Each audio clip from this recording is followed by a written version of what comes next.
mois après Interclimat, le salon des énergies, la filière bois tenait du 12 au 15 mars 2008 son salon international au parc des expositions de Paris-Nord-Villepinte.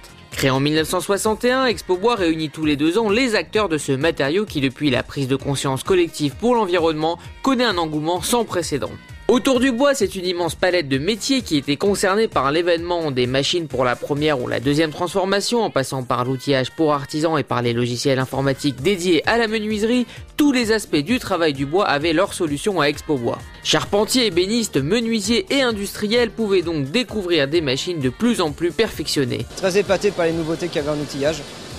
Et à côté de ça, j'ai réussi à voir aussi pas mal de nouvelles machines, assez épaté par les 5 axes. Toutes les nouvelles technologies au niveau des commandes numériques et ensuite aussi nouveaux logiciels de traitement pour faire les dessins, les plans, les logiciels 3D, conception.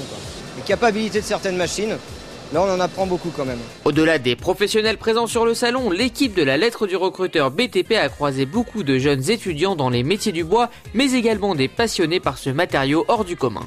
Organisé tous les 2 ans, Expo Bois est également l'occasion de faire le point sur ce secteur, ses orientations et ses besoins. Et pour l'édition 2008, l'organisation est allée plus loin en publiant des enquêtes sur les problématiques de ce secteur dont fait bien évidemment partie le recrutement. On a voulu sentir un peu les grandes tendances, en tout cas les grandes tendances ou prendre un peu la température du marché. Donc pour cela, on a lancé ce qu'on a appelé nous les enquêtes minutes sur des thématiques d'actualité.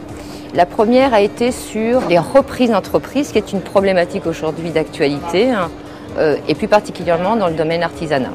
La deuxième enquête traitait la thématique de la sécurité des personnes.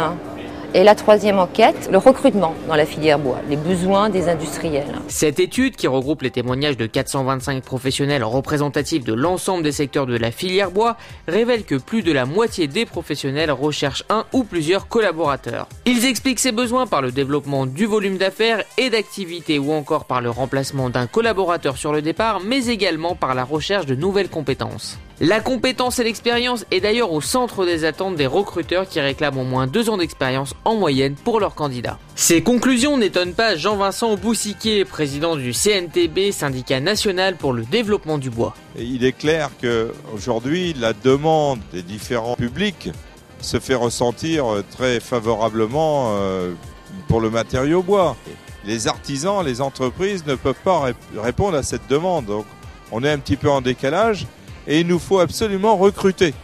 D'après les professionnels interrogés par l'enquête, le manque d'attractivité, notamment à cause du salaire, mêlé à la faiblesse de l'offre de formation, sont la cause de cette pénurie. Et pourtant, dans la filière bois, il y a vraiment des possibilités de développement pour les métiers qui sont très appréciables.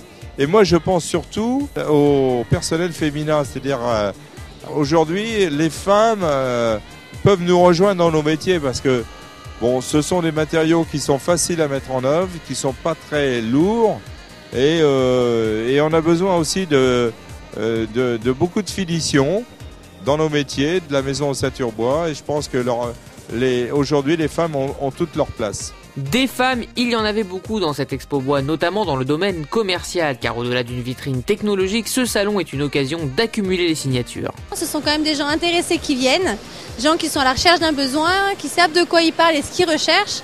Et donc c'est intéressant d'avoir ce contact et cet échange professionnel par rapport à ce qu'un client recherche et ce que nous on peut lui apporter comme solution. Expo Bois a toujours été un bon salon.